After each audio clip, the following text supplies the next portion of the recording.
നമസ്കാരം. വാർത്തകളും വിശേഷങ്ങളുമായി സൗത്ത് വിഷൻ ന്യൂസിലേക്ക് സ്വാഗതം. ഇന്നത്തെ പ്രധാന സംഭവ വികാസങ്ങളിലേക്ക്.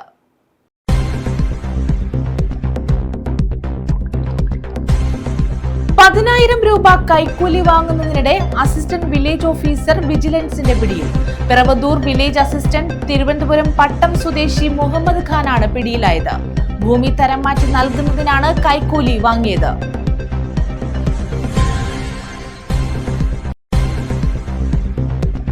കരുനാഗപ്പള്ളി പുള്ളിമാൻ ജംഗ്ഷനിലെ ഇലക്ട്രിക് ഗോഡൌണിൽ വൻ തീപിടുത്തം. 7 കോടി രൂപയുടെ നഷ്ടമുണ്ടായതായി വിലയിരുത്തൽ. 10 യൂണിറ്റ് അഗ്നിരക്ഷാസേന എത്തിയാണ് തീ നിയന്ത്രണ വിധേയമാക്കിയത്. 2031 പാലുൽപാദനത്തിൽ സംസ്ഥാനം സ്വയം പര്യാപ്തത കൈവരിക്കുമെന്ന് മന്ത്രി ജെ ചിഞ്ചുറാണി. ക്ഷീര കർഷകർക്ക് സബ്സിഡിയോടെ പശുക്കളെ വാങ്ങാൻ സംസ്ഥാനത്ത് കിടാരി പാർക്കുകൾ സ്ഥാപിക്കും. എല്ലാ ബ്ലോക്കുകളിലും വെറ്റിനറി ആംബുലൻസുകൾ സജ്ജീകരിക്കുമെന്നും മന്ത്രി. സംസ്ഥാനത്തെ ലൈബ്രറിയന്മാർക്കുള്ള അലവൻസ് 1000 രൂപ വർദ്ധിപ്പിച്ചതായി മന്ത്രി കെ.എൻ. ബാലഗോപാൽ. വായനശാലകൾ പൊതുജനങ്ങൾക്ക് ഒത്തുചേരാനുള്ള ഇടമാകണം. യുവതയുടെ ഡിജിറ്റൽ അഡിക്ഷൻ കുറയ്ക്കാനും അവരെ സമൂഹത്തിന്റെ ഭാഗമാക്കാനും വായനശാലകൾക്ക് കഴിയണമെന്നും മന്ത്രി. വിശദമായ വാർത്തകളിലേക്ക്. 10,000 രൂപ കൈക്കൂലി വാങ്ങുന്നതിനിടെ അസിസ്റ്റന്റ് വില്ലേജ് ഓഫീസർ വിജിലൻസിന്റെ പിടിയിൽ. പിറവന്തൂർ വില്ലേജ് അസിസ്റ്റന്റായ തിരുവനന്തപുരം പട്ടം സ്വദേശി മുഹമ്മദ് ഖാനെയാണ് വിജിലൻസ് പിടികൂടിയത്. ഭൂമി തരം മാറ്റി നൽകുന്നതിനാണ് കൈക്കൂലി വാങ്ങിയത്. 10,000 രൂപ കൈക്കൂലി വാങ്ങുന്നതിനിടെ അസിസ്റ്റന്റ് വില്ലേജ് ഓഫീസർ വിജിലൻസിന്റെ പിടിയിൽ. പിറവന്തൂർ വില്ലേജ് അസിസ്റ്റന്റായ തിരുവനന്തപുരം പട്ടം സ്വദേശി മുഹമ്മദ് ഖാനെയാണ് വിജിലൻസ് പിടികൂടിയത്. ഭൂമി തരം മാറ്റി നൽകുന്നതിനാണ് കൈക്കൂലി വാങ്ങിയത്. ഭൂമി തരം മാറ്റുന്നതിന് 10,000 രൂപ കൈക്കൂലി വാങ്ങിയ പിറവന്തൂർ വില്ലേജ് അസിസ്റ്റന്റാണ് അറസ്റ്റിലായത്. തിരുവനന്തപുരം പട്ടം സ്വദേശി മുഹമ്മദ് ഖാനാണ് വിജിലൻസിന്റെ പിടിയിലായത്. പരാതിക്കാരനായ പിറവന്തൂർ സ്വദേശിയുടെ അമ്മയുടെ പേരിലുള്ള 34 സെന്റ് സ്ഥലം തരം മാറ്റി നൽകുന്നതിന് ഉദ്യോഗസ്ഥൻ കൈക്കൂലി ആവശ്യപ്പെട്ടതോടെ വിവരം കൊല്ലം വിജിലൻസ് ഡെപ്യൂട്ടി പോലീസ് സൂപ്രണ്ടിനെ അറിയിക്കുകയായിരുന്നു. പിറവന്തൂർ വില്ലേജ് ഓഫീസിന് മുന്നിൽ വെച്ച് തുക കൈമാറുന്നതിനിടെ മുഹമ്മദ് ഖാനെ വിജിലൻസ് ഉദ്യോഗസ്ഥർ കൈയോടെ പിടികൂടുകയായിരുന്നു. തരം മാറ്റൽ നടപടിയുടെ ഭാഗമായി ഭൂമിയുടെ ന്യായവില കണക്കാക്കുന്നതിനായി പുനലൂർ RD ഓഫീസിൽ നിന്ന് ഫയൽ പിറവന്തൂർ വില്ലേജ് ഓഫീസിലേക്ക് അയച്ചിരുന്നു. നടപടി പൂർത്തിയാക്കി ഫയൽ തിരികെ RD ഓഫീസിലേക്ക് അയച്ചെങ്കിലും റിപ്പോർട്ടിൽ അപാകത ശ്രദ്ധയിൽപ്പെട്ടതോടെ വില്ലേജ് ഓഫീസിലേക്ക് തിരികെ അയച്ചു. വില്ലേജ് ഓഫീസിലെത്തി അന്വേഷിച്ചപ്പോൾ ഫയൽ കാണുന്നില്ലെന്ന മറുപടിയാണ് പരാതിക്കാരൻ ലഭിച്ചത്. പല പ്രാവശ്യം ഓഫീസ് കയറിയിറങ്ങിയെങ്കിലും കാര്യം നടന്നില്ല. ഇതോടെ പരാതിക്കാരൻ ഓഫീസറുമായി പരിചയമുള്ള സുഹൃത്തു വഴി കാരണം അന്വേഷിച്ചപ്പോഴാണ് 10,000 രൂപ നൽകിയാൽ കാര്യം ശരിയാക്കാമെന്ന് മുഹമ്മദ് ഖാൻ അറിയിച്ചത്. അങ്ങനെയാണ് പരാതിക്കാരൻ കൊല്ലം വിജിലൻസിനെ വിവരം അറിയിച്ചത്. വിജിലൻസ് ഒരുക്കിയ കെണിയിൽ മുഹമ്മദ് ഖാൻ കുടുങ്ങുകയായിരുന്നു. സർവീസിൽ നിന്ന് വിരമിക്കാൻ 3 മാസം മാത്രം ബാക്കിയിരിക്കെയാണ് കൈക്കൂലി കേസിൽ മുഹമ്മദ് ഖാൻ അറസ്റ്റിലായത്. Vigilance deputy police superintendent SS Baiju, ഉദ്യോഗസ്ഥരായ ബിജു, ജസ്റ്റിൻ ജോൺ എന്നിവർ ഉൾപ്പെട്ട സംഘമാണ് മുഹമ്മദ് ഖാനെ പിടികൂടിയത്. News bureau, Pathanapuram. രാജ്യത്തെ സുസംഘടിതമായ കശുവണ്ടി മേഖല പ്രവർത്തിക്കുന്നത് കേരളത്തിലാണെന്ന് മന്ത്രി കെ.എൻ. ബാലഗോപാൽ. വ്യവസായത്തിന്റെ പുനരുജ്ജീവന പാക്കേജ് 2 വർഷമായി നടപ്പാക്കുന്നുണ്ട്. ഭക്ഷ്യനിർമ്മാണ അനുബന്ധ മേഖലകളിൽ സ്ത്രീകൾക്ക് ജോലി ഉറപ്പാക്കാൻ 10 കോടി രൂപ ബജറ്റിൽ മാറ്റിവെച്ചതായും മന്ത്രി പറഞ്ഞു. കശുവണ്ടി തൊഴിലാളി ആശ്വാസ ക്ഷേമനിധി ബോർഡ്, കൊട്ടാരക്കര ജില്ലാ എക്സിക്യൂട്ടീവ് ഓഫീസ്, ഇൻസ്പെക്ടർ ഓഫീസ് എന്നിവയുടെ ഉദ്ഘാടനവും കശുവണ്ടി തൊഴിലാളികളുടെ മക്കൾക്കുള്ള ക്യാഷ് അവാർഡ് വിതരണവും കൊട്ടാരക്കരയിൽ നിർവഹിക്കുകയായിരുന്നു അദ്ദേഹം. രാജ്യത്തെ സുസംഘടിതമായ കശുവണ്ടി മേഖല പ്രവർത്തിക്കുന്നത് കേരളത്തിലാണെന്ന് മന്ത്രി കെ.എൻ. ബാലഗോപാൽ ചൂണ്ടിക്കാട്ടി. കശുവണ്ടി തൊഴിലാളി ആശ്വാസ ക്ഷേമനിധി ബോർഡ്, കൊട്ടാരക്കര ജില്ലാ എക്സിക്യൂട്ടീവ് ഓഫീസ്, ഇൻസ്പെക്ടർ ഓഫീസ് എന്നിവയുടെ ഉദ്ഘാടനവും കശുവണ്ടി തൊഴിലാളികളുടെ മക്കൾക്കുള്ള ക്യാഷ് അവാർഡ് വിതരണവും കൊട്ടാരക്കര മിനി സിവിൽ സ്റ്റേഷനിൽ നിർവഹിക്കുകയായിരുന്നു അദ്ദേഹം. സംസ്ഥാനത്തെ 57,275 കശുവണ്ടി തൊഴിലാളികൾക്ക് പ്രതിമാസം 2,000 രൂപ പെൻഷൻ നൽകുന്നു. കശുവണ്ടി മേഖലയിൽ പ്രവർത്തിക്കുന്നവരുടെ മക്കളിൽ 453 പേർക്ക് സ്കോളർഷിപ്പ്, 14 പേർക്ക് വിവാഹ ധനസഹായം, ജോലിയിലിരിക്കെ അവശരായവർക്കും പൂട്ടിയ കശുവണ്ടി ഫാക്ടറികളിലെ തൊഴിലാളികൾക്കും എക്സ്ഗ്രേഷ്യ ഉൾപ്പെടെ കശുവണ്ടി മേഖലയിൽ വേണ്ട ഇടപെടൽ സർക്കാർ നടത്തിയെന്നും മന്ത്രി പറഞ്ഞു. വ്യവസായത്തിന്റെ പുനരുജ്ജീവന പാക്കേജ് 2 വർഷമായി നടപ്പാക്കുന്നു. ഭക്ഷ്യനിർമ്മാണ അനുബന്ധ മേഖലകളിൽ സ്ത്രീകൾക്ക് ജോലി ഉറപ്പാക്കാൻ ബജറ്റിൽ 10 കോടി രൂപ നീക്കിവെച്ചതായും മന്ത്രി വ്യക്തമാക്കി. നമ്മളുണ്ടാക്കുന്ന സ്വയാർജിതമായ പ്രതിസന്ധിയല്ല. കശുവണ്ടി വന്നുകൊണ്ടിരുന്നത് തോട്ടണ്ടി ഉൽപ്പാദിപ്പിക്കുന്ന ആഫ്രിക്കയിൽ നിന്നും ലാറ്റിൻ അമേരിക്കയിൽ നിന്നും വിയറ്റ്നാമിൽ നിന്നും ഒക്കെയാണ്. അവിടെ ഉള്ളവർ ഇതിൻ്റെ പ്രോസസ്സിങ് പഠിച്ചു കഴിഞ്ഞപ്പോൾ നമ്മളെക്കാളും വില കുറച്ച് ഇവിടെ കൊണ്ട് തള്ളുകയാണ്. പുഴുങ്ങി കട്ട് ചെയ്യുന്ന സാധനം ഉൾപ്പെടില്ല. പുഴുങ്ങി കട്ട് ചെയ്യുന്ന കശുവണ്ടിക്ക് ഡ്രം റോസ്റ്റഡിൻ്റെ ടേസ്റ്റും ഇല്ല, ഗുണവും ഇല്ല. കറയൊക്കെ ഉണ്ട്, പക്ഷേ അതിനകത്ത് കുറച്ച് കുരുമുളക് ഉപ്പൊക്കെ ഇട്ടിട്ട് ഫ്രൈ ചെയ്ത് കയറ്റി അയക്കുമ്പോൾ ഷെൽഫിലിരിക്കുമ്പം ഇത് കുറച്ച് തിന്നുമ്പോൾ അറിയത്തില്ല. ഏതൊക്കെ കൊണ്ടുണ്ടായിട്ടുള്ള നമുക്ക് കുറച്ച് നമ്മുടെ വ്യവസായത്തിന് തന്നെ ഉള്ള വലിയ ഭീഷണിയുണ്ട്. പിന്നെ ഇറക്കുമതിയുടെ ചുങ്കത്തിൻ്റെ കാര്യത്തിലൊക്കെ വന്ന പ്രശ്നങ്ങളുണ്ട്. എങ്കിലും ഇന്ത്യയിൽ ഏറ്റവും സുസംഘടിതമായി ഈ കശുവണ്ടി മേഖല നടക്കുന്നത് നമ്മുടെ കേരളത്തിലാണ്. മറ്റ് സംസ്ഥാനങ്ങളിലൊക്കെ ഉണ്ടാകും, മറ്റ് സംസ്ഥാനങ്ങളിൽ ഇപ്പോൾ പ്രോസസ്സ് ചെയ്യുന്നുണ്ട്. പക്ഷേ കേരളത്തിൽ നിന്നുള്ള എക്സ്പോർട്ടിനും കേരളത്തിൽ നിന്നുള്ള കശുവണ്ടിക്കും പരിപ്പിനും വലിയ ഡിമാൻഡാണ്. ഈ മേഖലയെ നന്നായി സ്വകാര്യ വ്യവസായികളുണ്ട്. അതിൻ്റെ പ്രധാനപ്പെട്ട ഒരു പ്രതിനിധിയാണ് ശ്രീ ബാബുമൻ. അദ്ദേഹത്തിൻ്റെ ഗ്രൂപ്പ്, അവരുടെ സഹോദരന്മാരുടെ അടങ്ങുന്ന ഗ്രൂപ്പ് തന്നെ നല്ലതുപോലെ ഈ കശുവണ്ടി വ്യവസായം നടത്തുന്നുണ്ട്. നമ്മുടെ കാപ്പക്സും കശുവണ്ടി കോർപ്പറേഷനും നന്നായി നടക്കുന്നു. ഈ പറഞ്ഞ ഇന്നലെയും അവർക്ക് പുതിയ കശുവണ്ടി എടുക്കുന്നതിന് കാർഷിക ബോർഡ് പണം ചോദിച്ച് വീണ്ടും വന്നിരുന്നു. കശുവണ്ടി തൊഴിലാളി ആശ്വാസ ക്ഷേമനിധി ബോർഡ് ചെയർപേഴ്സൺ കെ സുഭകൻ അധ്യക്ഷത വഹിച്ചു.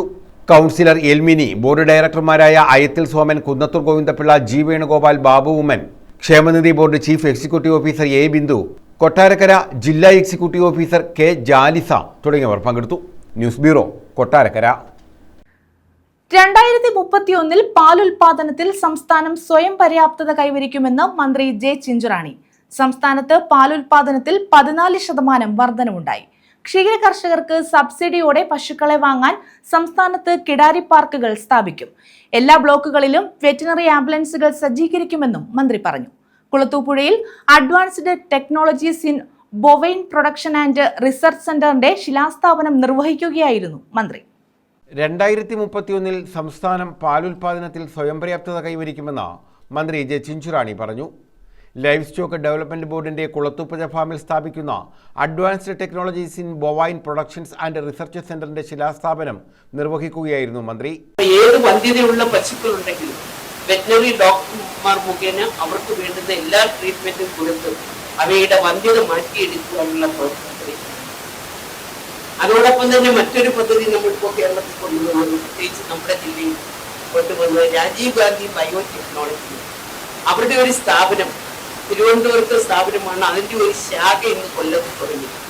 പശുക്കൾക്ക് എന്തെങ്കിലും ഒരു അസുഖം വന്നാൽ അവരുടെ ബ്ലഡ് ഉൾപ്പെടെ ടെസ്റ്റ് ചെയ്യാൻ പറ്റാവുന്ന സംവിധാനങ്ങൾ, എല്ലാ സംവിധാനങ്ങളും നോക്കുമെങ്കിൽ മനുഷ്യന്റെ COVID-19 ഉൾപ്പെടെയുള്ള എല്ലാ ടെസ്റ്റുകളും നമുക്ക് അവിടെ തന്നെ നടത്തിയെടുക്കുവാൻ പറ്റാവുന്ന തരത്തിൽ മനുഷ്യനും മൃഗങ്ങൾക്ക് ഉപയോഗപ്രദമായ നിലയിൽ മൃഗസംരക്ഷണ മേഖലയ്ക്ക് അതൊരു പുത്തൻ ഉണർവ് തന്നുകൊണ്ടാണ് നമ്മുടെ രാജീവ് ഗാന്ധി ബയോ ടെക്നോളജിയുടെ ഒരു ശാഖ 5 കോടി രൂപ ചെലവഴിച്ചുകൊണ്ട് നമുക്കിപ്പോൾ കൊല്ലം ജില്ലയിൽ സ്ഥാപനം. അതൊക്കെ വലിയ മാറ്റങ്ങൾക്ക് വിധേയമായി ഈ മേഖല പോകുന്നു. സംസ്ഥാനത്ത് പാലുൽപാദനത്തിൽ 14% വർധനവുണ്ടായി. പ്രതിവർഷം 25.27 ലക്ഷം മെട്രിക് ടൺ പാലാണ് ഉൽപ്പാദിപ്പിക്കുന്നത്. 2031 ഓരോ പശുവിൻ്റെയും ശരാശരി ഉൽപ്പാദനക്ഷമത 12.5% ഉയർത്തും. ഇതോടൊപ്പം മുട്ട, മാംസം എന്നിവയുടെ ഉൽപ്പാദനവും വർദ്ധിപ്പിക്കും. ആധുനിക പ്രജനന രീതികൾ അവലംബിച്ച് മികച്ച ജനിതക ഗുണമുള്ള പശുക്കളെ വികസിപ്പിച്ചെടുക്കും. പുത്തൻ സാങ്കേതിക വിദ്യയിലൂടെ തരംതിരിച്ച ബീജം കർഷകർക്ക് കുറഞ്ഞ നിരക്കിൽ ലഭ്യമാക്കും. സംസ്ഥാനത്തെ എല്ലാ ബ്ലോക്കുകളിലും വെറ്ററിനറി ആംബുലൻസുകൾ സജ്ജീകരിക്കും. ക്ഷീരകർഷകർക്ക് സബ്സിഡിയോടുകൂടി പശുക്കളെ വാങ്ങാൻ സംസ്ഥാനത്തുടനീളം കിടാരി പാർക്കുകൾ സ്ഥാപിക്കും. സംസ്ഥാനത്ത് സമഗ്ര ഇൻഷുറൻസ് പദ്ധതി ആവിഷ്കരിക്കും. മിൽമ കേരളത്തിൽ ലാഭകരമായി മുന്നോട്ട് പോവുകയാണെന്നും മന്ത്രി കൂട്ടിച്ചേർത്തു. 80 കോടി രൂപ ചെലവഴിച്ചാണ് റിസർച്ച് സെന്റർ നിർമ്മിക്കുന്നത്. ആദ്യഘട്ടം 15 കോടി രൂപയുടെ പദ്ധതികളാണ് നടപ്പാക്കുന്നത്. പ്രാഥമിക ഘട്ടത്തിൽ 200ഓളം പശുക്കളെയാണ് വളർത്തുന്നത്. പരിപാടിയിൽ മൃഗസംരക്ഷണ വകുപ്പിന്റെ മൊബൈൽ സർജറി യൂണിറ്റിലേക്കുള്ള സർജറി കിറ്റുകൾ വിതരണം ചെയ്തു. സംസ്ഥാന സർക്കാരിൻ്റെ തീറ്റപ്പുൽ കൃഷി പദ്ധതി പ്രകാരം ജില്ലയിൽ വിജയകരമായി തീറ്റപ്പുൽ കൃഷി പൂർത്തീകരിച്ച ക്ഷീരകർഷകർക്കുള്ള ധനസഹായവും കൈമാറി. മാട്ടുപ്പെട്ടി യൂണിറ്റിൽ ആരംഭിക്കുന്ന centre for advancement in livestock productivity and റിസർച്ചിന്റെ ധാരണാപത്രം KLDC ബോർഡും നാഷണൽ ഇൻസ്റ്റിറ്റ്യൂട്ട് ഓഫ് ടെക്നോളജി കോഴിക്കോടും പരസ്പരം കൈമാറി. PS സുബാൽ MLA അധ്യക്ഷത വഹിച്ചു. കുളത്തൂപ്പുഴ ഗ്രാമപഞ്ചായത്ത് president Sainaba Beevi, KLD board managing director doctor R Rajeev, manager doctor PS Arunkumar, ജില്ലാ പഞ്ചായത്ത് അംഗം റീന ഷാജഹാൻ, ബ്ലോക്ക് പഞ്ചായത്ത് അംഗം ആനി ടോം, കുളത്തൂപ്പുഴ ഗ്രാമപഞ്ചായത്ത് അംഗം B Sunilkumar, KLD board deputy general manager doctor T Sajeev Kumar, മൃഗസംരക്ഷണ വകുപ്പ് additional director Sindhu, Kozhikode national institute of technology മേധാവികളായ ഡോക്ടർ ചിത്ര, സജിത് കുമാർ തുടങ്ങിയവർ പങ്കെടുത്തു. News bureau, Kulathupuzha. കരുനാഗപ്പള്ളി പുള്ളിമാൻ ജംഗ്ഷനിലെ ഇലക്ട്രിക് ഗോഡൌണിൽ വൻ തീപിടുത്തം. 7 കോടി രൂപയുടെ നഷ്ടമുണ്ടായതായാണ് വിലയിരുത്തൽ. ഷോർട്ട് സർക്യൂട്ടാണ് അപകട കാരണമെന്നാണ് പ്രാഥമിക നിഗമനം. 10 യൂണിറ്റ് അഗ്നിരക്ഷാസേന എത്തിയാണ് തീ നിയന്ത്രണ വിധേയമാക്കിയത്. ഞായറാഴ്ച പുലർച്ചെയാണ് തീപിടുത്തമുണ്ടായത്. വില കൂടിയ ഇലക്ട്രിക് ലൈറ്റുകളും ഫാനുകളും മറ്റ് ഇന്റീരിയർ ഇലക്ട്രിക് ഉപകരണങ്ങളും വിൽക്കുന്ന മൊത്തവിതരണ കേന്ദ്രമാണിത്. സെക്യൂരിറ്റിയാണ് തീ പടരുന്നതായി കണ്ടത്. ഇദ്ദേഹം അറിയിച്ചതിനെ തുടർന്ന് സമീപവാസികൾ പോലീസിലും അഗ്നിരക്ഷാ സേനയിലും വിവരമറിയിച്ചു. കരുനാഗപ്പള്ളിയിൽ നിന്നുള്ള അഗ്നിരക്ഷാ യൂണിറ്റ് സ്ഥലത്തെത്തി. എന്നാൽ ഗോഡൌണിൽ പൂർണ്ണമായും തീ പടർന്നതിനാൽ മറ്റ് സ്ഥലങ്ങളിൽ നിന്നുള്ള അഗ്നിരക്ഷാ സേന യൂണിറ്റുകളെയും വിളിച്ചു വരുത്തി. കായംകുളം, ചവറ, ശാസ്താംകോട്ട, കൊല്ലം, കുണ്ടറ എന്നിവിടങ്ങളിൽ നിന്നായി 10 യൂണിറ്റ് അഗ്നിരക്ഷാ സേന യൂണിറ്റുകളാണ് എത്തിയത്. 5000 ചതുരശ്ര അടിയിലുള്ള ഗോഡൌണിൽ പൂർണ്ണമായും തീ പടർന്നിരുന്നു. മണിക്കൂറുകൾ നീണ്ട പരിശ്രമങ്ങൾക്കൊടുവിലാണ് തീ നിയന്ത്രണ വിധേയമാക്കിയത്. ഗോഡൌണിലെ ഇലക്ട്രിക് ഉപകരണങ്ങൾ പൂർണ്ണമായും കത്തിനശിച്ചു. ഇടക്കുളങ്ങര ചെട്ടിയത്തുമുക്ക് പാലപ്പള്ളിൽ വീട്ടിൽ ഷിജുവിന്റെ ഉടമസ്ഥയിലുള്ളതാണ് സ്ഥാപനം. 7 കോടിയോളം രൂപയുടെ വസ്തുക്കളാണ് ഇവിടെ ഉണ്ടായിരുന്നതെന്നാണ് കണക്കാക്കുന്നത്. ഷോർട്ട് സർക്യൂട്ടാണ് അപകട കാരണമെന്നാണ് പ്രാഥമിക നിഗമനം. എന്നാൽ വിശദമായ പരിശോധനകൾക്ക് ശേഷമേ ഇക്കാര്യം ഉറപ്പിക്കാനാകൂ. റൈറ്റ് ഇലക്ട്രിക്കൽസിന്റെ ഗോഡൌണാണ്. ഏകദേശം 6000 സ്ക്വയർ ഫീറ്റിന് മുകളിൽ വരുന്ന ഈ ഗോഡൌൺ ഇന്നലെ രാത്രി ഒരു 12:20 പുക ആദ്യം വരികയും പിന്നീട് പെട്ടെന്ന് തീ ആളിക്കത്തുകയും ചെയ്യുകയായിരുന്നു. വലിയൊരു നഷ്ടമാണ് ഇതിൻ്റെ ഉടമസ്ഥനായ വന്നിട്ടുള്ളത്. കാരണം വളരെ വിലപിടിപ്പുള്ള ഇലക്ട്രിക് സാധനങ്ങൾ, ലൈറ്റുകൾ, ഫാനുകൾ തുടങ്ങിയവയായിരുന്നു ഈ ഗോഡൌണിലുണ്ടായിരുന്നത്. വളരെ മഴ പെയ്ത് അങ്ങോട്ട് കഴിഞ്ഞതിന് ശേഷമായിരുന്നു പെട്ടെന്ന് ഈ തീപിടുത്തം ഉണ്ടായത്. ഏകദേശം 7 പരം ഫയർഫോഴ്സുകൾ ഇവിടെ വന്ന് നേരം വെളുക്കുന്നോളം അങ്ങനെ 5 മണി 5:30-6 മണിയോളം തീ അണയ്ക്കാൻ വേണ്ടി ശ്രമിച്ചു. തീ അണയ്ക്കുകയും പിന്നീട് ഇപ്പോൾ പകല് രാവിലെ 9 മണിക്ക് വീണ്ടും വന്ന് ബാക്കിയുള്ള തീകൾ ഉള്ള ഭാഗം കൂടെ അണച്ചു ഓടിക്കുകയും ചെയ്തു. News bureau, Karunagappally. സംസ്ഥാനത്തെ ലൈബ്രറിമാർക്കുള്ള അലവൻസ് 1000 രൂപ വർദ്ധിപ്പിച്ചതായി മന്ത്രി KN ബാലഗോപാൽ. മുട്ടറയിൽ ഹരിജൻ വായനശാലയുടെ പുതിയ കെട്ടിടം, ഓഡിറ്റോറിയം, മുട്ടറ ജംഗ്ഷനിൽ ഹൈമാസ് ലൈറ്റ് എന്നിവയുടെ ഉദ്ഘാടനം നിർവഹിക്കുകയായിരുന്നു മന്ത്രി. വായനശാലകൾ പൊതുജനങ്ങൾക്ക് ഒത്തുചേരാനുള്ള ഇടമാകണം. യുവതയുടെ ഡിജിറ്റൽ അഡിക്ഷൻ കുറയ്ക്കാനും അവരെ സമൂഹത്തിന്റെ ഭാഗമാക്കാനും വായനശാലകൾക്ക് കഴിയണമെന്നും മന്ത്രി പറഞ്ഞു. സംസ്ഥാനത്ത് ലൈബ്രറിയന്മാർക്കുള്ള അലവൻസ് 1000 രൂപ വർദ്ധിപ്പിച്ചതായി മന്ത്രി KN ബാലഗോപാൽ. MLA ഫണ്ടിൽ നിന്നും അനുവദിച്ച 15 ലക്ഷം രൂപ ചെലവിൽ നിർമ്മിച്ച എഴുകോൺ മുട്ടറ ഹരിജൻ വായനശാലയുടെ പുതിയ കെട്ടിടവും ഓഡിറ്റോറിയവും ഉദ്ഘാടനം ചെയ്യുകയായിരുന്നു മന്ത്രി. സംസ്ഥാനത്തെ അംഗീകൃത യുവജന ക്ലബ്ബുകൾക്ക് കായിക ഉപകരണങ്ങൾ വാങ്ങാൻ 10,000 രൂപ നൽകും. സ്ത്രീ സുരക്ഷാ പദ്ധതിയിലൂടെ പെൻഷൻ ഉറപ്പാക്കി.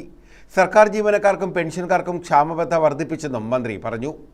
കൃഷിയുടെ നല്ല ലക്ഷണമാണ്, കൃഷിക്ക് നല്ലതാണ് മഴ. പക്ഷേ ഭയങ്കര മഴ എന്ന് പറഞ്ഞാൽ ഇവിടെ പെയ്തതിനേക്കാളും ഇരട്ടിയാണ് കൊട്ടാരക്കരയൊക്കെ പെയ്തത്.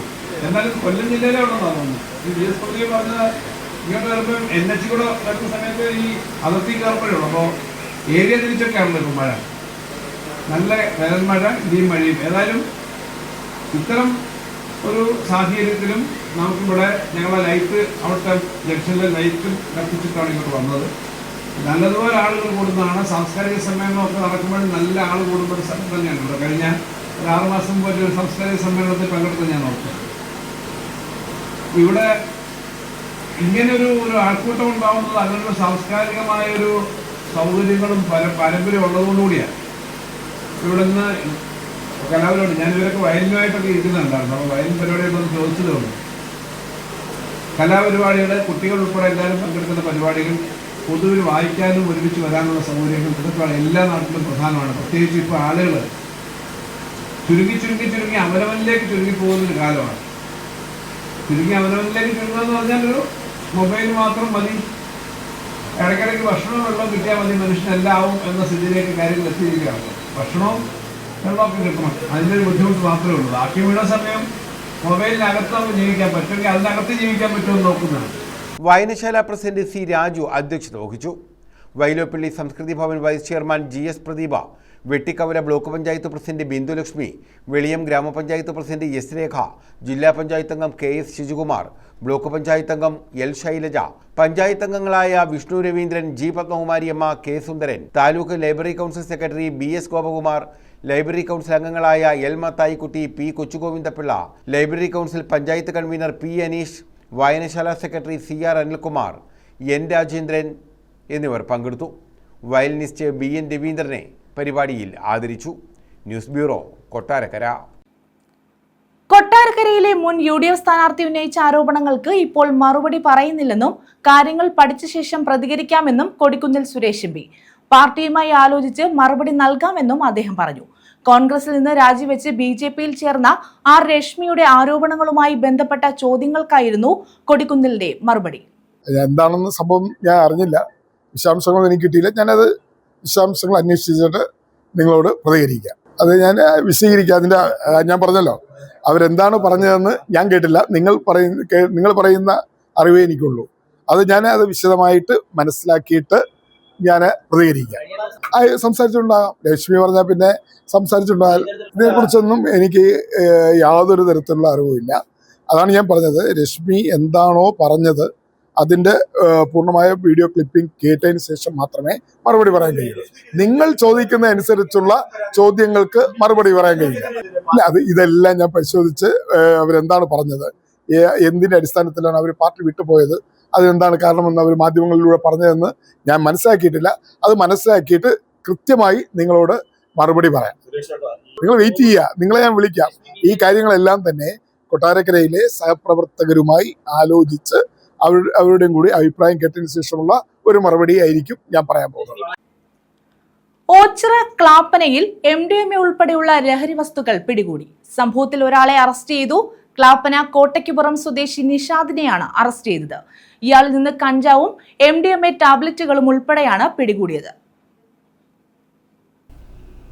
Excise enforcement and anti narcotic special സ്ക്വാഡിലെ എക്സൈസ് ഇൻസ്പെക്ടർ ദിലീപ് CPയുടെ നേതൃത്വത്തിൽ ക്ലാപ്പനയിൽ നടത്തിയ പരിശോധനയിലാണ് കഞ്ചാവും MDMA ഗുളികയും MDMAയുമായി യുവാവിനെ അറസ്റ്റ് ചെയ്തത്. കരുനാഗപ്പള്ളി ക്ലാപ്പന കോട്ടയ്ക്കുപുറം ദേശത്ത് ഷഹനാസ് മൻസിലിൽ 25-കാരനായ നിഷാദിനെയാണ് അറസ്റ്റ് ചെയ്തത്. ഇയാളിൽ നിന്ന് 204 ഗ്രാം കഞ്ചാവും 3.11 ഗ്രാം MDMAയും 5 MDMA ടാബ്ലറ്റുകളും പിടിച്ചെടുത്തു. സാധാരണ കാണാറുള്ള MDMAയേക്കാൾ വീര്യം കൂടിയ ടാബ്ലറ്റ് രൂപത്തിലുള്ള MDMA ഒരെണ്ണം 4000 രൂപയ്ക്കാണ് ഇയാൾ വിൽപ്പന നടത്തി വന്നത്. Assistant excise inspector grade Nirmalan Thampi, preventive officer Prasad Kumar, CEOമാരായ Aneesh MR, Ajith BS, Sooraj PS, Balu S Sundar, Abhiram H, Varsha Vivek എന്നിവരടങ്ങുന്ന സംഘമാണ് ഇയാളെ പിടികൂടിയത്. News bureau, Karunagappally. കരുനാഗപ്പള്ളി കാട്ടിൽക്കടവ് പാലം നിർമ്മാണോദ്ഘാടനം നടന്നു. 44.89 കോടി രൂപയാണ് പദ്ധതിക്കായി വിനിയോഗിക്കുന്നത്. ഊരാളുങ്കൽ ലേബർ കോൺട്രാക്ട് കോഓപ്പറേറ്റീവ് സൊസൈറ്റിക്കാണ് നിർമ്മാണ ചുമതല. ആലപ്പാട് കുലശേഖരപുരം ഗ്രാമപഞ്ചായത്തുകളെ ബന്ധിപ്പിക്കുന്ന കാട്ടിൽക്കടവ് പാലത്തിന്റെ നിർമ്മാണോദ്ഘാടനമാണ് നടത്തിയത്. മന്ത്രി PA മുഹമ്മദ് റിയാസ് ഓൺലൈനായാണ് ഉദ്ഘാടനം നിർവഹിച്ചത്. കഴിഞ്ഞ 10 വർഷം കേരളത്തിൽ പുതിയ പാലങ്ങൾ, കെട്ടിടങ്ങൾ, റോഡുകൾ നിരവധിയാണ്. ജനങ്ങളാകെ അനുഭവിച്ചറിഞ്ഞ മാറ്റങ്ങളാണ് പശ്ചാത്തല വികസനം. മേൽപ്പാലങ്ങളുടെയും കെട്ടിടങ്ങളുടെയും കാര്യത്തിൽ കേരളം കൈവരിച്ച മുന്നേറ്റം ഈ നാടറിഞ്ഞതാണ്. റോഡുകൾ, പാലങ്ങൾ, മേൽപ്പാലങ്ങൾ പോലെ തന്നെ കെട്ടിടങ്ങൾ. ഇപ്പോൾ BMNBC റോഡുകൾ കേരളത്തിൽ വലിയ നിലയിലേക്ക് വന്നു. റോഡ് നിർമ്മാണ രീതിയിൽ ഏറ്റവും ഉയർന്ന ഗുണനിലവാരം ഉറപ്പുവരുത്താവുന്ന നിർമ്മാണ രീതിയാണ് BMNBC. 5-8 വർഷം BMNBC റോഡുകൾ കുഴപ്പമുണ്ടായില്ല, പക്ഷെ ചെലവ് കൂടുതലാണ്. 5 വർഷം കൊണ്ട് 50% പൊതുമരാമത്ത് റോഡുകൾ BMNBC ആക്കണമെന്നാണ് ലക്ഷ്യം വെച്ചത്. ഇപ്പോൾ അത് 60% ആയി എന്ന സന്തോഷത്തിൽ അറിയിക്കുകയാണ്. CR മഹേഷ് MLA അധ്യക്ഷത വഹിച്ചു. നമ്മൾ ഈ പാലത്തിന് 20 കോടി രൂപയുടെ ഭരണാനുമതിയായിരുന്നു ആദ്യമായി അനുവദിക്കുന്നത്. റിപ്പോർട്ട് ഇവിടെ വായിക്കുമെന്നുള്ളത് കൊണ്ട് അതിൻ്റെ ഒരു വിശദാംശങ്ങളിലേക്ക് ഞാൻ കടന്നു പോകുന്നില്ല. പക്ഷെ പിന്നീട് ദേശീയ ജലപാത എന്നുള്ള കാഴ്ചപ്പാടിൽ വലിയ യാനങ്ങൾക്ക് കൂടി കടന്നു പോകണം എന്നുള്ളത് കൊണ്ട് നേരത്തെ എടുത്ത ഡിസൈനിൽ മാറ്റം വരുത്തേണ്ടതായി വന്നു. ഏതാണ്ട് ഇരട്ടി തുക, ഏതാണ്ട് 44 കോടിയോളം രൂപയുടെ എസ്റ്റിമേറ്റാണ് പിന്നീട്, ഡിസൈനിങ് ആണ് പിന്നീട് നടന്നത്. 2017 20 കോടി രൂപയുടെ ഭരണാനുമതി ലഭിച്ച പ്രവൃത്തിക്ക് 2019 കിഫ്ബി പദ്ധതിയിൽ ഉൾപ്പെടുത്തി 30.89 കോടി രൂപയുടെ സാമ്പത്തിക അനുമതി ലഭിച്ചു. പാലത്തിന്റെ നിർമ്മാണത്തിലുള്ള പലവിധ മാറ്റങ്ങൾ കാരണം 2023 കിഫ്ബി പദ്ധതിയിൽ ഉൾപ്പെടുത്തി 30.89 കോടി രൂപയുടെ സാമ്പത്തിക അനുമതി ലഭിച്ചു. എന്നാൽ പാലത്തിന്റെ നിർമ്മാണത്തിലുള്ള പലവിധ മാറ്റങ്ങൾ കാരണം 2023 44.89 കോടി രൂപയ്ക്ക് പുതുക്കിയ സാമ്പത്തിക അനുമതിയും സാങ്കേതിക അനുമതിയും ലഭിച്ചു. ഭൂമി ഏറ്റെടുക്കൽ പ്രവൃത്തിക്കായി 1.09 കോടി രൂപ വിനിയോഗിച്ചു. 20 സ്പാനുകളിലായി 357.50 മീറ്റർ നീളമാണ് പാലത്തിനുള്ളത്. ഇതിൽ 55 മീറ്റർ നീളവും 12 മീറ്റർ വീതിയുമുള്ള സെൻട്രൽ സ്പാൻ ബോസ്ട്രിംഗ് മാതൃകയിലാണ് രൂപകൽപ്പന ചെയ്തിട്ടുള്ളത്. 11 മീറ്റർ വീതിയിൽ നിർമ്മിക്കുന്ന പാലത്തിന് 7.50 മീറ്റർ വീതിയിൽ വാഹനപാതയും 1.50 മീറ്റർ വീതിയിൽ ഇരുവശത്തുമായി നടപ്പാത സൗകര്യവും ഒരുക്കും. ആലപ്പാട് ഗ്രാമപഞ്ചായത്തിന്റെ ഭാഗത്ത് 117 മീറ്റർ നീളത്തിലും കുലശേഖരപുരം ഭാഗത്ത് 140 മീറ്റർ നീളത്തിലും അപ്രോച്ച് റോഡ് നിർമ്മാണവും ഉൾപ്പെടുത്തിയിട്ടുണ്ട്. അപ്രോച്ച് റോഡിന്റെ വശങ്ങളിൽ സമീപവാസികൾക്കായുള്ള സർവീസ് റോഡും പദ്ധതിയിൽ ഉൾപ്പെടുത്തി. ഊരാളുങ്കൽ ലേബർ കോൺട്രാക്ട് കോഓപ്പറേറ്റീവ് സൊസൈറ്റിക്കാണ് നിർമ്മാണ ചുമതല. യോഗത്തിൽ Oachira block panchayat president K Mohanan, Kulasekharapuram ഗ്രാമപഞ്ചായത്ത് president P D Arunraj, Alappad ഗ്രാമപഞ്ചായത്ത് പ്രസിഡന്റ് ജയശ്രീ ത്രിദീപ്, ജില്ലാ പഞ്ചായത്ത് അംഗം വരുൺ ആലപ്പാട്, പഞ്ചായത്ത് അംഗങ്ങളായ R Karanraj, Reshma S, G Das, രാഷ്ട്രീയ പാർട്ടി പ്രതിനിധികളായ A Aniruddhan, Abdul Salam, Thodiyoor Thaha, action council secretary Krishnadas, KIIFB എഞ്ചിനീയർമാരായ ദീപ ഓമനക്കുട്ടൻ, ദീപ, സോണി, ശരണ്യ, രമ്യ തുടങ്ങിയവർ പങ്കെടുത്തു. News bureau, Karunagappally. കാലാവസ്ഥാ വ്യതിയാനം മൂലമുള്ള പ്രശ്നങ്ങൾ നേരിടാൻ ലോകബാങ്കിന്റെ സഹായത്തോടെ 2365 കോടി രൂപയുടെ കേര പദ്ധതി നടപ്പാക്കിയെന്ന് മന്ത്രി P Prasad. Vegetable and fruit promotion council Kerala സംഘടിപ്പിച്ച കൊല്ലം ജില്ലാ കാർഷികോത്സവം ഹരിതം 2026 സമാപന സമ്മേളനം ഉദ്ഘാടനം ചെയ്യുകയായിരുന്നു അദ്ദേഹം. കാർഷികോൽപ്പന്നങ്ങളിൽ നിന്ന് മൂല്യവർദ്ധിത ഉൽപ്പന്നങ്ങൾ നിർമ്മിക്കാൻ കർഷകർ മുൻകൈയെടുക്കണമെന്നും മന്ത്രി പറഞ്ഞു. കാർഷിക മേഖലയിൽ കാലാവസ്ഥാ വ്യതിയാനം മൂലമുള്ള പ്രശ്നങ്ങൾ നേരിടാൻ ലോകബാങ്കിന്റെ സഹായത്തോടെ 2365 കോടി രൂപയുടെ കേര പദ്ധതി നടപ്പാക്കിയതായി മന്ത്രി പി പ്രസാദ് പറഞ്ഞു. Vegetable and fruit promotion council കേരളയുടെ നേതൃത്വത്തിൽ സംഘടിപ്പിച്ച കൊല്ലം ജില്ലാ കാർഷികോത്സവം ഹരിതം 2026 സമാപന സമ്മേളനം പുലമൺ മലങ്കര ഓർത്തഡോക്സ് ക്രിസ്ത്യൻ സെന്ററിൽ ഉദ്ഘാടനം ചെയ്യുകയായിരുന്നു അദ്ദേഹം. കേരളത്തിൽ ഉയർന്ന ഗുണനിലവാരമുള്ള കാർഷികോൽപ്പന്നങ്ങൾ നിർമ്മിക്കുന്നുണ്ട്. ഇവയുടെ വിപണനം കൂടുതൽ കാര്യക്ഷമമാക്കണം. കാർഷികോൽപ്പന്നങ്ങളിൽ നിന്ന് മൂല്യവർദ്ധിത ഉൽപ്പന്നങ്ങൾ നിർമ്മിക്കാൻ കർഷകർ മുൻകൈയെടുക്കണം. കഴിഞ്ഞ 5 വർഷത്തിനിടെ കാർഷിക സർവകലാശാല 15 വിത്തിനങ്ങൾ പുറത്തിറക്കി. കഴിഞ്ഞ 10 വർഷത്തിനിടെ പഴം പച്ചക്കറി ഉൽപാദനം 6 ലക്ഷം ടണ്ണിൽ നിന്ന് 19.6 ലക്ഷം ടണ്ണായി ഉയർന്നതെന്നും മന്ത്രി പറഞ്ഞു. ഏറ്റവും കൂടുതലായി പോകുന്നത് നമ്മുടെ കൃഷിയാണ്. ജീവനുമായിട്ട് തന്നെ തുല്യപ്പെടുത്ത അല്ലെങ്കിൽ പോലും ഏറ്റവും ആദ്യം നഷ്ടപ്പെടുന്നത് കൃഷിയാണ്. കൃഷി മാറ്റമുണ്ടോ, നിങ്ങളുടെ പരിപാടിയിൽ മാറ്റമുണ്ടോ, ഈ ഓരോ മഴക്കുള്ളിലും ഇവിടെ ഉണ്ടാവുന്ന ഉയർന്ന ഉൽപ്പാദിപ്പിക്കുന്ന ഉൽപ്പന്നത്തിന് നല്ല വില ലഭിക്കുക എന്നിങ്ങനെ നിരവധിയായ പ്രശ്നങ്ങളുണ്ട്. കുറെ മെച്ചങ്ങളുണ്ട്. ആ മെച്ചങ്ങൾ കേരളത്തിൽ ഉൽപ്പാദിപ്പിക്കുന്ന ഉൽപ്പന്നങ്ങളുടെ ഗുണമേന്മ കൂടുതലാണെന്നുള്ളതാണ്. ഒരു വലിയ നെല്ലു വളരെ 5 ഇരുന്നെടുക്കണം ആണെന്ന കയ്യിലൊരു. മന്ത്രി കെ എൻ ബാലഗോപാൽ അധ്യക്ഷത വഹിച്ചു.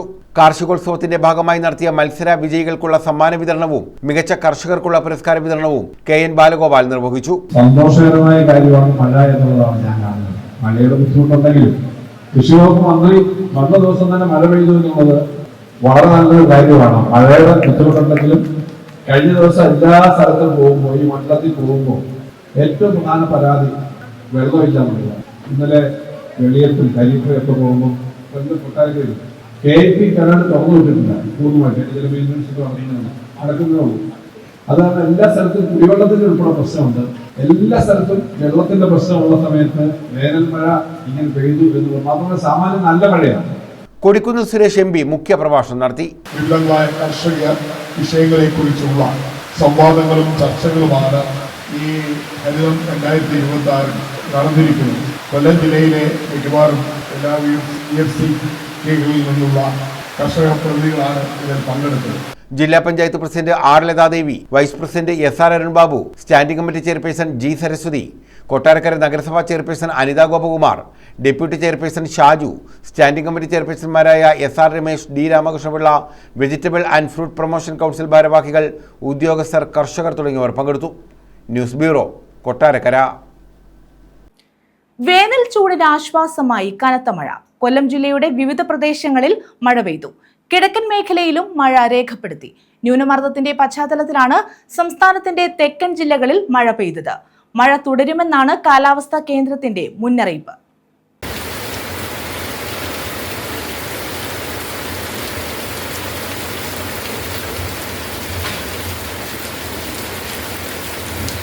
ന്യൂനമർദ്ദത്തിന്റെ പശ്ചാത്തലത്തിൽ സംസ്ഥാനത്തിന്റെ തെക്കൻ ജില്ലകളിൽ ശക്തമായ മഴ പെയ്തു.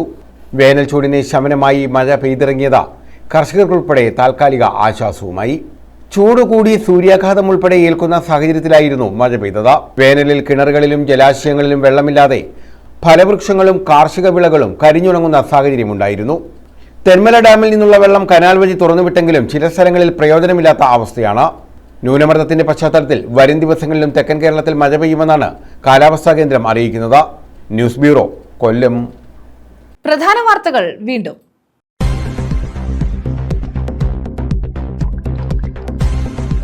₹10,000 കൈക്കൂലി വാങ്ങുന്നതിനിടെ അസിസ്റ്റന്റ് വില്ലേജ് ഓഫീസർ വിജിലൻസിന്റെ പിടിയിൽ. പിറവന്തൂർ വില്ലേജ് അസിസ്റ്റന്റ് തിരുവനന്തപുരം പട്ടം സ്വദേശി മുഹമ്മദ് ഖാനാണ് പിടിയിലായത്. ഭൂമി തരം മാറ്റി നൽകുന്നതിനാണ് കൈക്കൂലി വാങ്ങിയത്.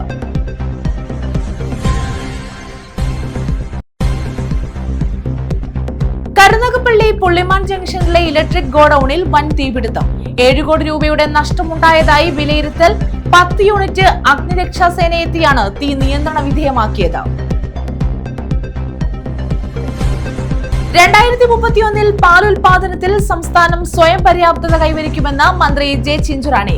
ക്ഷീര കർഷകർക്ക് സബ്സിഡിയോടെ പശുക്കളെ വാങ്ങാൻ സംസ്ഥാനത്ത് കിടാരി പാർക്കുകൾ സ്ഥാപിക്കും. എല്ലാ ബ്ലോക്കുകളിലും വെറ്റിനറി ആംബുലൻസുകൾ സജ്ജീകരിക്കുമെന്നും മന്ത്രി. സംസ്ഥാനത്തെ ലൈബ്രറിയന്മാർക്കുള്ള അലവൻസ് 1000 രൂപ വർദ്ധിപ്പിച്ചതായി മന്ത്രി KN ബാലഗോപാൽ. വായനശാലകൾ പൊതുജനങ്ങൾക്ക് ഒത്തുചേരാനുള്ള ഇടമാകണം. യുവതയുടെ ഡിജിറ്റൽ അഡിക്ഷൻ കുറയ്ക്കാനും അവരെ സമൂഹത്തിന്റെ ഭാഗമാക്കാനും വായനശാലകൾക്ക് കഴിയണമെന്നും മന്ത്രി. ഈ വാർത്താ ബുള്ളറ്റിൻ പൂർണ്ണമാകുന്നു. നമസ്കാരം.